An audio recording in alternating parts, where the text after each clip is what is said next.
I want to begin, inshallah ta'ala, with a story, which is actually one of my favorite stories. That is a story of a companion by the name of Zahid. Not Zuhair. Zahid. Zahid bin Hizam radiallahu ta'ala. Now, they say about this companion that he wasn't like the best looking guy, right? So he wasn't even just average, he was just like not good looking. So people would be like, no, that guy, he's not really good looking. However, the Prophet actually loved him very much. And he was one of like the Prophet's favorite people. The Prophet loved him because he used to joke with the Prophet and the Prophet used to joke with him. So on one occasion, the Prophet sees Zahid bin Hizam in the marketplace. And he walks up to Zahid and he goes from behind and he grabs him, gives him a hug, just holds him tight. And Zahid is like, who is it, what's going on? And the Prophet he starts announcing, who will buy this slave from me? Right? Slavery still existed at that time. Islam hadn't abolished slavery fully yet. So Zahid starts saying, I'm not a slave, I'm not a slave. And scholars say what the Prophet actually meant by this is the slave of Allah, right? The servant of Allah subhanahu wa ta'ala. But Zahid starts freaking out a little bit until he turns around and he sees that it's the Prophet sallallahu alaihi wasallam. And when he realizes it's the Prophet sallallahu, he actually, instead of trying to break free from the embrace, he moves further back into the embrace of the Prophet, out of his love for the Prophet. And then he says, O Messenger of Allah, he says, I think you will find that I'm unsellable. Right? So basically what he's saying is, I'm not a good-looking guy. Nobody's going to pay any money for me. So he says, I think you will find that I'm unsellable. I don't have much value. And then the Prophet ﷺ, he turns to Zahid and he says, O Zahid, certainly with Allah subhanahu wa ta'ala, you are extremely valuable. He says, certainly with Allah subhanahu wa ta'ala, you are extremely valuable. And now what the Prophet ﷺ is telling Zahid is that really, the way you look, or the way people perceive you, your looks and all that kind of stuff, it doesn't matter. Because the most important thing is that with Allah subhanahu wa ta'ala, you are incredibly valuable. Right? And that is, inshallah ta'ala, what I'm going to be talking about today, our self-image and how we view ourselves. And first and foremost, I want to talk about our self-body image. I think that is a topic that is an issue that a lot of people are dealing with, especially like a lot of young people are dealing with the whole issue of your self-body image, how they view themselves.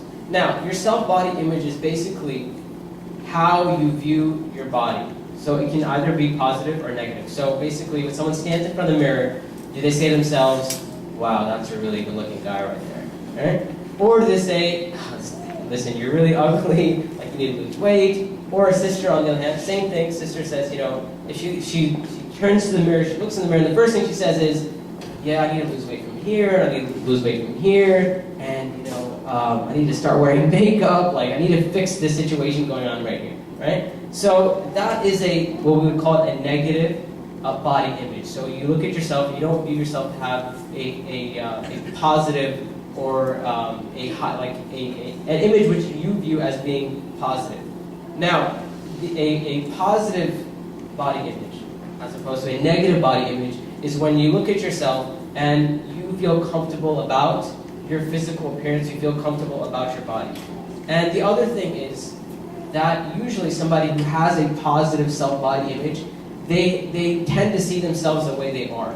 Right? So someone with a negative body image, they will look at themselves and they'll have a distorted view of themselves. And this is why you may know someone, or it may happen to someone where they're perfectly they're not super in shape, but they're slim and all that kind of stuff. They're not fat, but they look at themselves in the mirror and they say, oh, I'm so fat, I need to lose weight, or they'll say something like, 5 more pounds and I'll be perfect, or something like that. So a positive body image, like I said, you feel comfortable in your skin, you feel comfortable with who you are, and you understand, somebody who has a positive or a healthy body image, this person understands that their value is not defined by their physical appearance.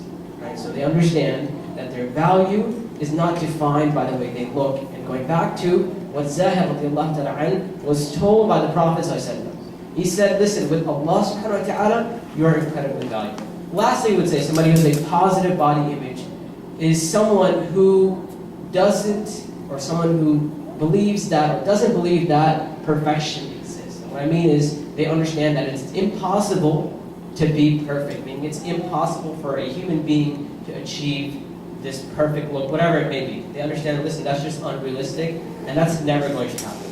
Now, some of the problems, or some of the reasons why a negative body image or an unhealthy body image, the reason why it's become so prevalent now in our times especially, is because of things like the media, and things like movies and TV and magazines and things like that. And this is where basically, like if you look at Hollywood and all that kind of stuff, what we're shown is we're shown the perfect image, right? So you open up like a women's magazine, for example, and you see this woman who's like in perfect shape. She's airbrushed and all that kind of stuff. You watch TV, you watch movies, and you see like these absolutely beautiful women or whatever it is. So this unrealistic picture of the way we're supposed to look, this is presented. So this is one of the reasons why, especially young people, they're impressionable and they feel that they have to look like that. Right? So they believe that, listen, this is the perfect image. This is how I need to look eventually. Now, the reality is, subhanAllah, that even people who are in the magazines, so like the celebrities and all that kind of stuff, the reality is that they themselves aren't even perfect. Like they don't actually look like that. And I know some of you are saying, well, obviously we know that. Unfortunately, there's a lot of people who don't know that. They will see someone on TV or in a movie or in a magazine, and they will believe, they'll say to themselves, like, this is how this person looks, and I can attain that, or I should be like that as well. Right? We understand, or most people, I would say, and maybe not most people, a lot of people understand that they are airbrushed. That's not how they really look. And this is why sometimes, not sometimes, but a lot of times, you'll find tabloids taking advantage of this. So the tabloid business is doing really well because they basically walk around chasing celebrities, and when they see a celebrity out of their element, out of their zone, they take pictures. And then they put them in a tabloid, and they say, oh my God, look at so-and-so, she's so fat. Right? Or she's so ugly or something like that, when this is somebody who's a TV star or a movie star, which we thought was absolutely perfect. The reality is that nobody looks perfect, right? Even these celebrities who have, we would say, like, they have the money to look perfect. They really, more than anyone else, they have the ability to look perfect, right? Because they can hire all the personal trainers, they can have their own stylists, they can spend however much money they want on the way they look. However, even the celebrities get caught. They get caught in a state where they're not looking perfect. And that further goes to show us that really it's actually it's a very unrealistic view that a lot of people have of celebrities. On the other hand, or along with that, things like advertising. So if you look at the way the advertising industry works, basically it's about what sells. Right? And unfortunately, it seems that one of the things that sells a lot is sex and sexuality and lewdness and things like that. So you look at a lot of ads and things like that. So you'll see, compared to the ads we have today. So just take like the last Super Bowl, whatever it was. Take the Super Bowl ads and compare it to like 10 years ago, and you'll find there's a lot more skin. There's a lot more like naked women and things like that, even guys, but a lot more naked women. And that is how companies are starting to sell their products. And what happens once again is, to this young person, they watch something like that, or they see something like that, and they say, how come I don't look like that? Or what can I do to achieve that type of look? So you know when I mentioned magazines? Same thing. And when it comes to like women's magazines, I think it's quite obvious. But a lot of times these magazines have articles that basically are like self-help articles, like how to make yourself look better, how to fight your problem areas, and they'll start pinpointing certain parts of like a woman's body, right? So they'll tell her, like, the problem areas, so maybe like on her waist or something like that. And basically the woman now, she becomes objectified, right? And by the way, the same thing happens to guys, even though it may not be as extensive as it is with women, but now even like guys magazines, and I know about guys magazines, like Men's Health, for example. Men's Health, you'll see the same type of thing, like how to look perfect, how to get your six-pack abs. What ends up happening is that the person now just becomes objectified, men or women, where we believe that there's just, we have to look absolutely perfect, and there are parts of my body that I need to fix. And this is one of the hikmas, actually, behind the hijab. So when Muslim women, when they cover themselves, one of the ideas is that you look at a woman and it's not about the way she looks. It's not about how beautiful she is. It's not about how slender or skinny or fit or whatever she is. There's more to her than that. So it's to not objectify the woman, right? So there's more to a woman than just the way she looks. And subhanAllah, this is why it's very sad when you see hijabis doing this to other hijabis, or like hijabis objectifying each other. So even with like hijab now, you'll find certain sisters have like better hijabs, they have like more stylish hijabs or designer hijabs or whatever. And let's say there's a sister who wears hijab and jilbab and all that kind of stuff. So since you can't judge that part of her, what's left to judge? Huh? The what? No, I'm saying not the intellect. I wish it was the intellect. So basically, like if you look at a Muslim woman, she's wearing a jilbab and says she's covered from here all the way down, and she's wearing a hijab. What's left? Okay, so number one, the hijab itself, right? So the hijab is the issue. So what the quality of your hijab, how fashionable your hijab is, how have you tied your hijab, and then your hijab accessories, right? And then your accessories that are visible on your wrist, right? So your rings and the accessories you have on your hands, and also what's down there?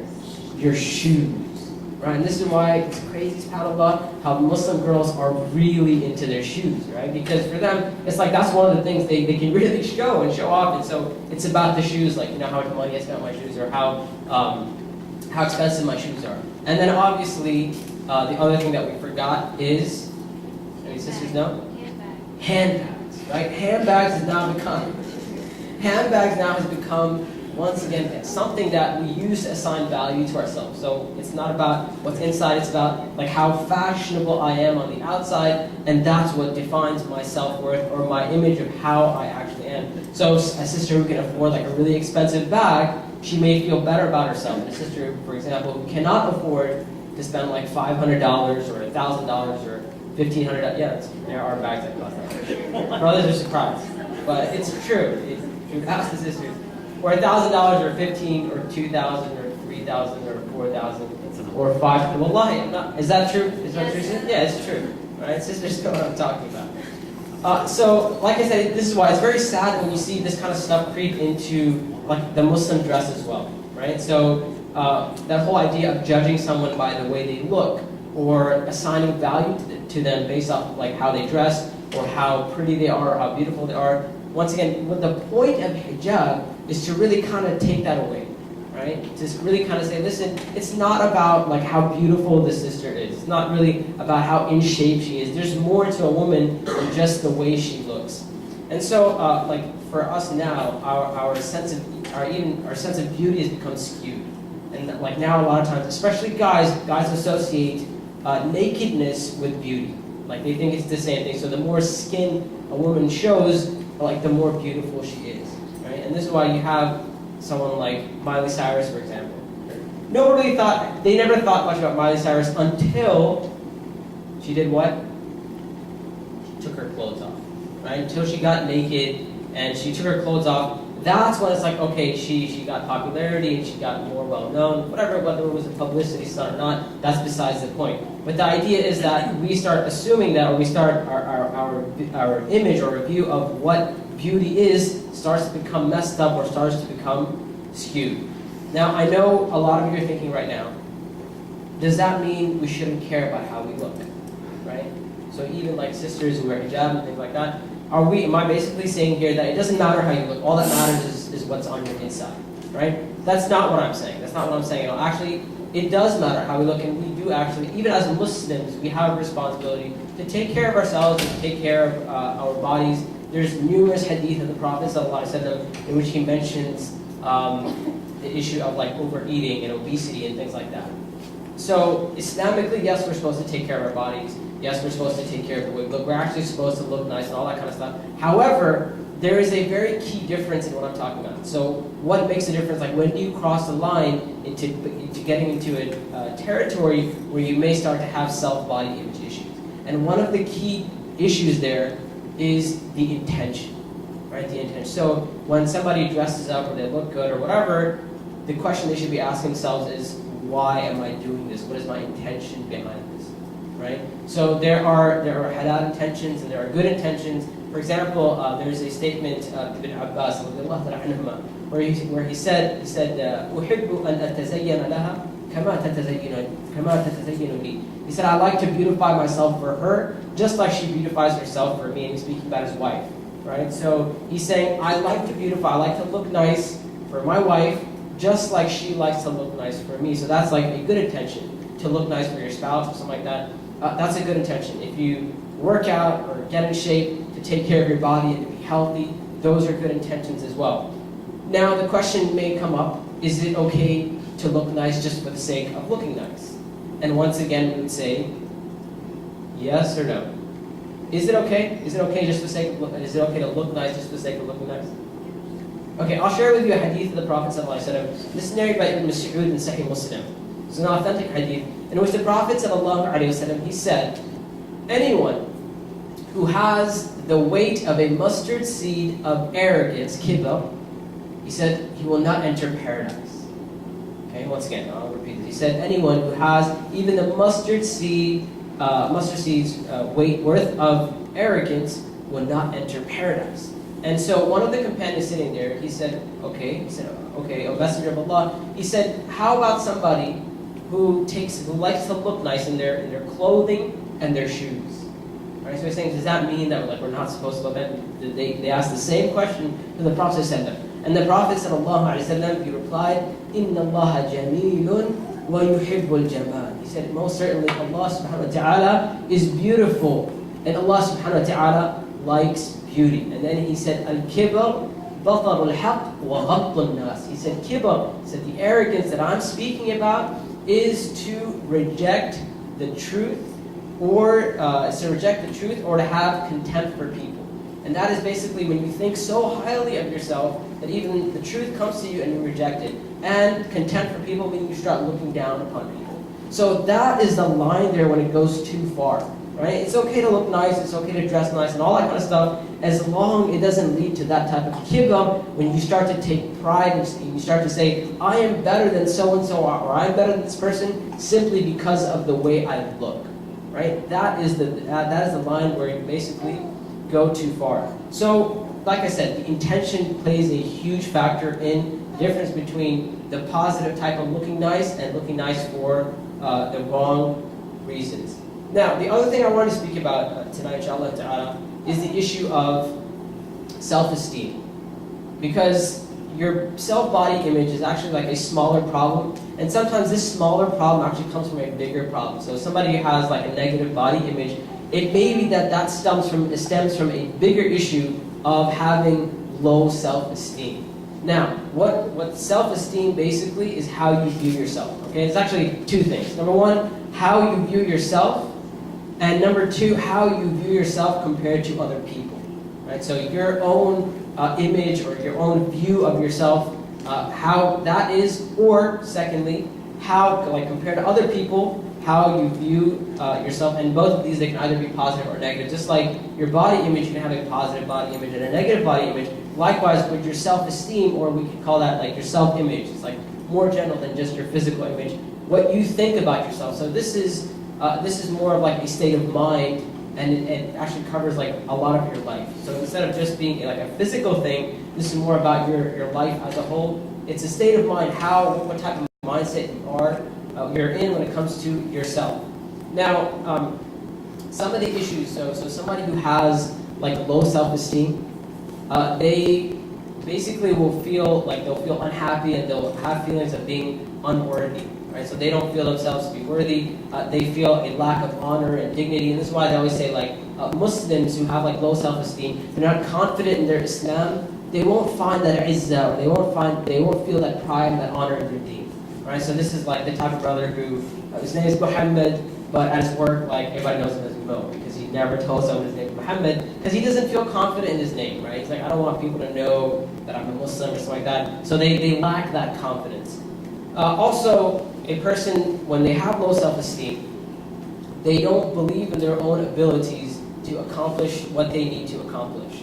So whatever like life throws at them, internally they feel, you know what, I'm not going to be able to handle this. So somebody, for example, when they have a negative self-image or they have low self-esteem, they'll go into college and they will think to themselves, I don't even know if I'll ever be able to graduate. Like all these people, they're so successful, they become doctors and lawyers, and whatever else, and I don't think that I'll even be able to graduate. And subhanAllah, I actually remember when I was at the University of Medina, an Islamic university, even at that place, there were certain brothers who even came in with that mentality. They're like, there's just no way I'm ever going to be able to accomplish anything. There's no way I'm ever going to get close to being a scholar. And the problem is that would make them just give up even before they have started. So some of the problems, some of the manifestations of a negative self-image or low self-esteem, first of all, like we said, is not having confidence in yourself, right? So not really believing in yourself, having a very pessimistic. Somebody has a very low self-esteem towards life as a whole. They'll be pessimistic. So not only are they pessimistic about themselves, just life as a whole. So this is like someone who always looks at the worst possibility, right? So whatever possibilities are, they'll say in their mind they don't have confidence in what's going to happen. So they're like, you know what? Just the worst is going to happen, right? So they're always expecting the worst. They're always anxious. They're always worried because they're never expecting anything to go right. Also, someone who has low self-esteem, they also constantly need to be reassured by other people. So in their own relationships, they'll have this thing where they need their close ones, whether it be like their spouse, or their friends, or their family, or whoever. They'll constantly need to be reassured. And if they're not reassured, so for example, you can take the example of a husband and a wife. If the husband has really low self-esteem, he always needs his wife to tell him that, you're really nice, and you're doing a good job providing for me, and you're a really good husband, and you're awesome, and you're amazing, which I'm not saying is a bad thing. Obviously we should do that for our spouses. But if that doesn't happen, they don't believe in themselves, and they feel like, you know what, there's something wrong with me. So when they don't feel that, right? When they don't get that, when they're not constantly being praised or things like that, they immediately begin to doubt themselves. Or they may even begin to, for example, in a husband and wife relationship, they may even begin to doubt the relationship itself. And so somebody who has really low self-esteem, they may be in a marriage, and if the wife hasn't praised him or told him how much she loves him all the time or whatever, he may start to feel rejected, right? And he may start getting worried about the relationship. And like I said, for guys and girls, works the same. It comes in both ways. One of the other manifestations of low self-esteem is that someone who has low self-esteem, they'll never want to talk about their own problems. Right? So when it comes to themselves, they'll always evade the question. They won't want to address their own shortcomings, their own issues. They're in a constant, repetitive state of denial. So if the conversation ever comes up, you may find this person get very upset. Right? So somebody who has low self-esteem, you're like, brother, I think this is something which is wrong. And they'll, instead of addressing the issue or wanting to talk about the issue, they'll actually turn around and get upset at you. And they'll say something like, what kind of friend are you? Why are you always putting me down? And this and that. And they'll get upset when it comes to that type of criticism. On the other hand, they're very quick to criticize other people. Right? So when it comes to others, they're quick to criticize. They're quick to find faults in others. They're quick to look for deficiencies. And one of the issues really here is it's really to make up for their own low self-esteem, that they really feel like they need to bring other people down to their level. Right? So they're like, okay, I need to basically chop people down because they don't feel good about themselves. They want to bring other people down as well. And even like I said, even in the Muslim communities and stuff, we have these problems where I personally call them the peanut gallery. And I talk about this in my class as well. But the peanut gallery is basically those brothers and sisters who just sit online and criticize everything, right? Criticize the whole world. There's no one out there who's doing anything good, right? So they're like, this organization is terrible, this person is terrible, this person sucks, don't listen to this person, so everything is just negative for them, right? And like I said, once again, they're trying to bring people down to their own level. Also, along with criticizing people, they are quick to get jealous as well. And this is the type of jealousy where you may not experience the jealousy, you may experience the effects of the jealousy. And the effects of jealousy could be things like anger, so they get angry at you, or they get angry at people. Or another effect of the jealousy is, like I said, you may not see the jealousy, you may see their criticisms of other people. So because they're jealous, because they have that low self-esteem, they'll just sit and criticize other people. Also, you'll find someone who has low self-esteem, they are usually very resentful. So it's really hard for them to let go of things, right? So if someone wrongs them or says something wrong to them or something bad to them, they'll like hold on to it. So they'll hold grudges for like a long period of time, right? They just won't let anything go. And once again, the reason behind that, we can say one of the reasons behind that is, as long as in their mind this person did something wrong, then they brought them down to their own level. So let's say, for example, there was an argument between me and Zuhair, right? And I have really low self-esteem. And Zuhair, he came up to me and he said something to me, and I was really mad. Right? I was really mad. Zuhair, cursed at me or something like that. My shoes. Okay, he said something funny about my shoes, for example, right? And I didn't like it, and I was really upset. And so even though Zuhair, he realized later, he's like, no, that's not cool. It's not cool to make fun of people's shoes, no matter what color they are, right? So he comes up to me, he's like, Brother Saad, I'm really sorry. I was just kidding around. And I'm like, yeah, whatever, okay. But in my heart, like there's something in my heart, right? I still feel something in my heart, and I'm really resent Zuhair for like a long period of time. And what's happening here is that as long as I resent what he said, as long as I'm angry at him, as long as I haven't forgiven him, I continually look at him or I view him as someone who is bad, who's not good. The moment I have forgiven him, in my mind, he's no longer a bad person, right? He's come up in my eyes. So someone, like I said, because I, for example, if I suffer from low self-esteem, I don't want people to be above me, and I feel bad about myself, or I feel negative about myself, so I want him to be like down on my level as well. And that's one of the reasons why people who have low self-esteem, they'll hold on to, they'll be angry with someone, and they're like unwilling to forgive them, or they'll be resentful and bitter for a long, long period of time. Now, the problem with low self-esteem is that it can, or a negative self-worth, or low self-esteem is that it can actually affect every single part of a person's life. So I mentioned like it can affect their relationships, whether somebody's married, you can have serious issues in their marriage.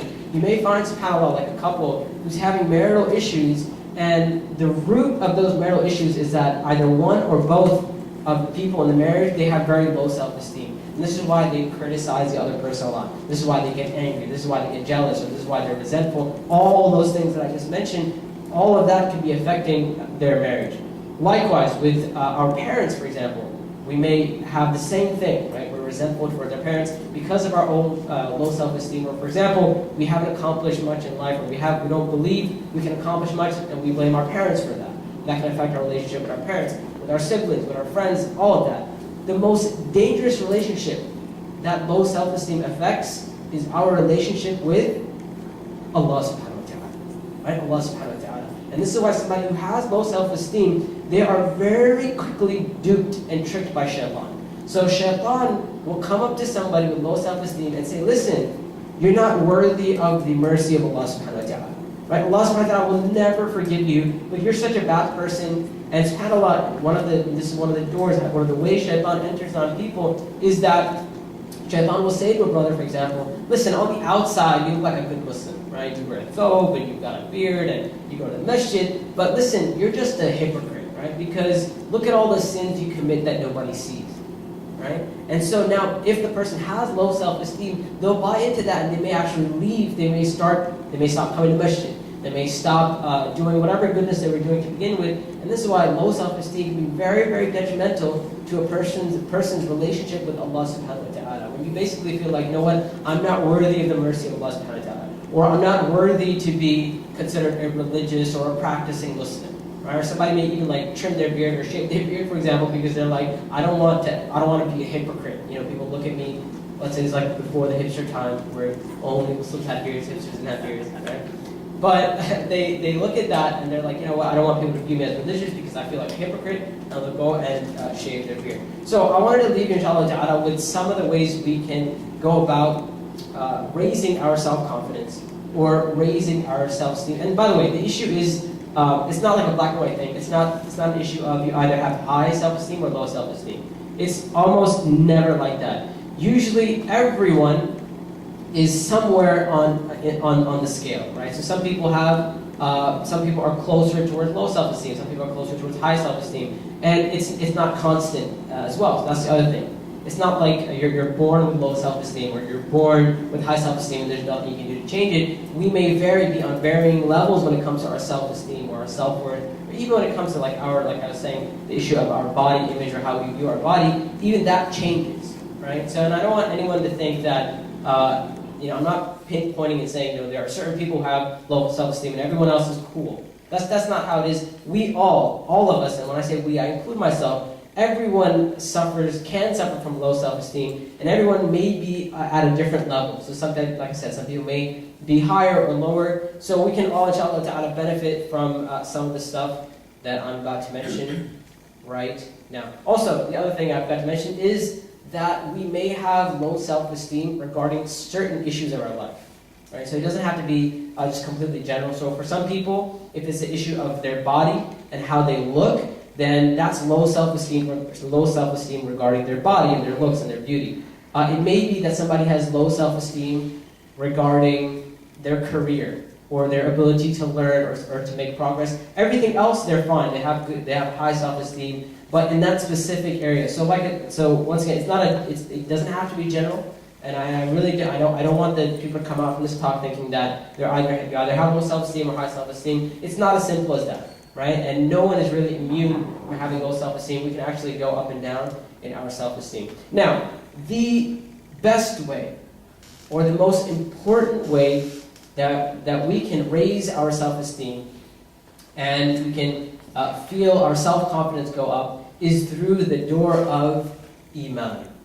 That is our faith in Allah subhanahu wa ta'ala. So, somebody who has strong Iman, someone who has strong faith, they understand Inna akramakum indallahi atqakum. That the most noble amongst you are those who have the most, what? Money? Good looks? Nicest car? Swag? What is it?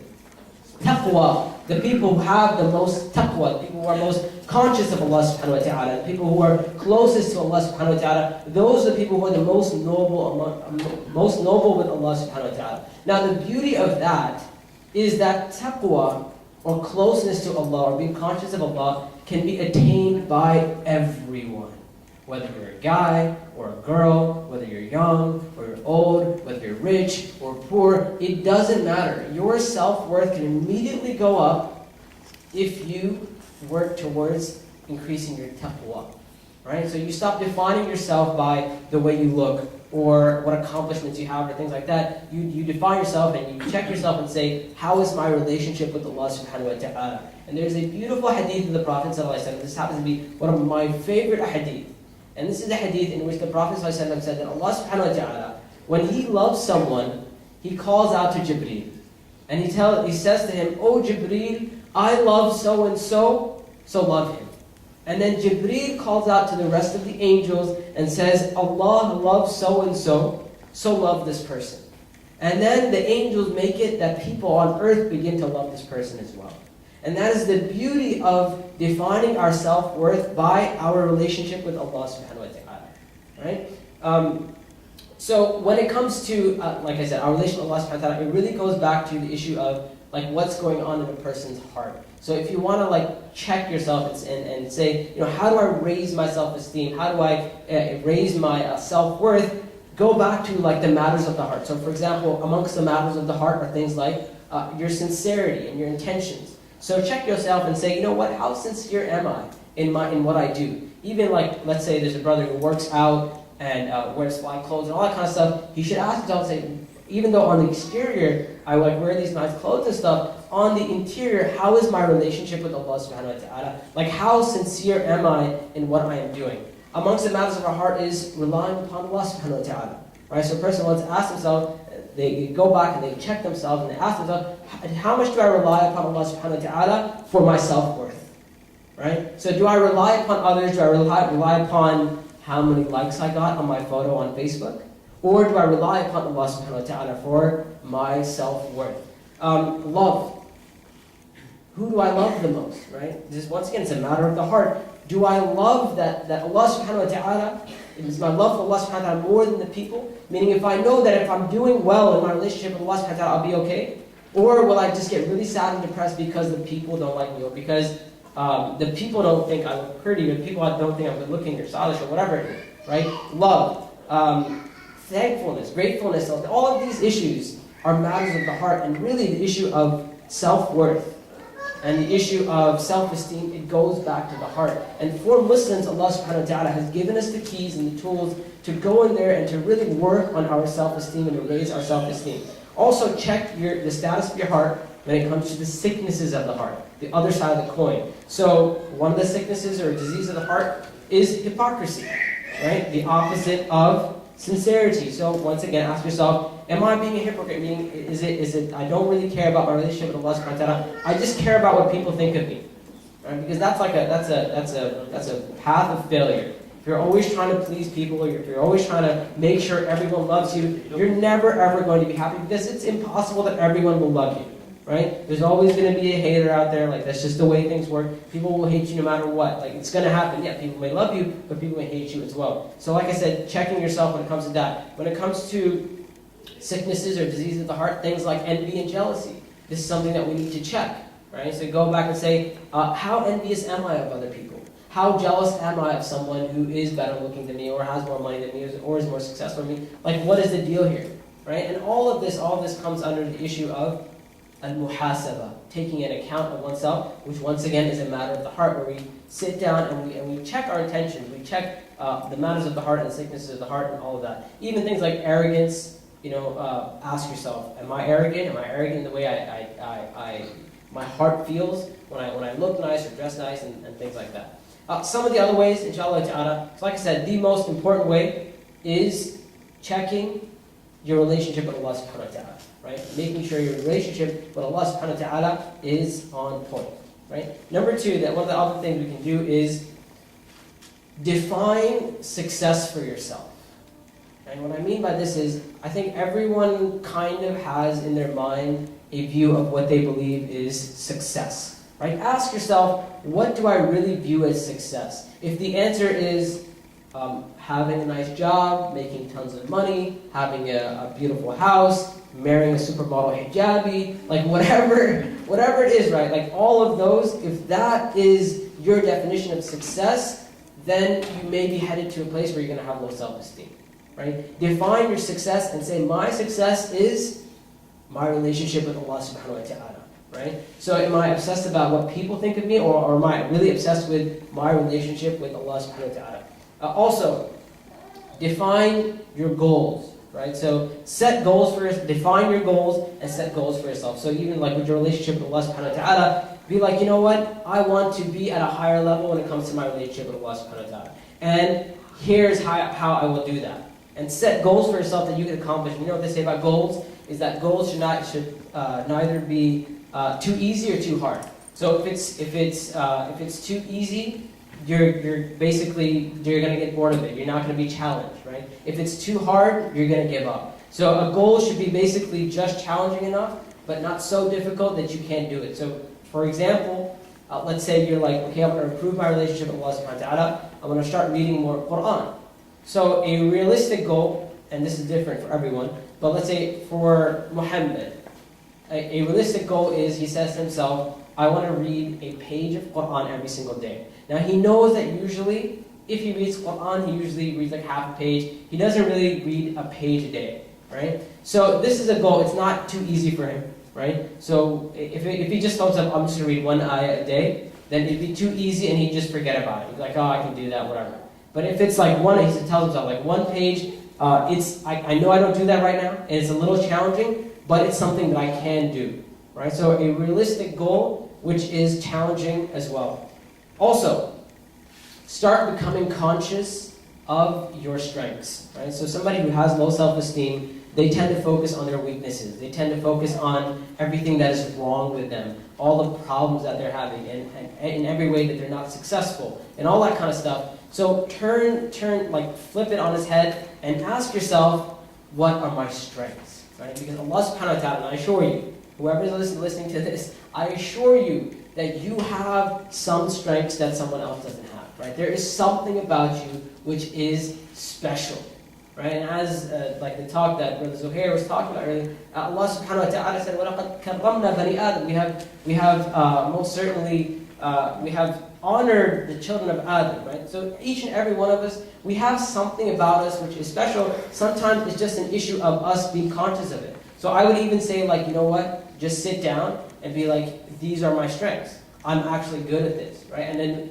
when you find out what your strengths are, work on making sure you give life to those strengths. So you may have somebody, for example, who enters, like, they go to med school, but they're terrible at it, right? Because that's just not where their strength lies, and they come out with a feeling of low self-esteem or low self-worth. So they'll say something like, you know what, I'm just not smart enough. I'm not smart like my friends who are going through med school and they're doing perfectly fine. Or somebody who's studying programming or all that kind of stuff. Well, maybe that's just not your strength, right? It's really an issue of finding your strengths and working on that. Also, remind yourself, and this is also an important issue, remind yourself that perfection is unattainable, right? No matter how hard you try, it is impossible to be perfect. Now, I want you to write down, it's like a short exercise, in your life right now, from the people you know and people you've heard of, think about one person who you would say is completely successful and perfect in every way, right? Someone who's alive, someone who you know. So maybe like someone famous or someone, maybe your uncle or your dad, something like that.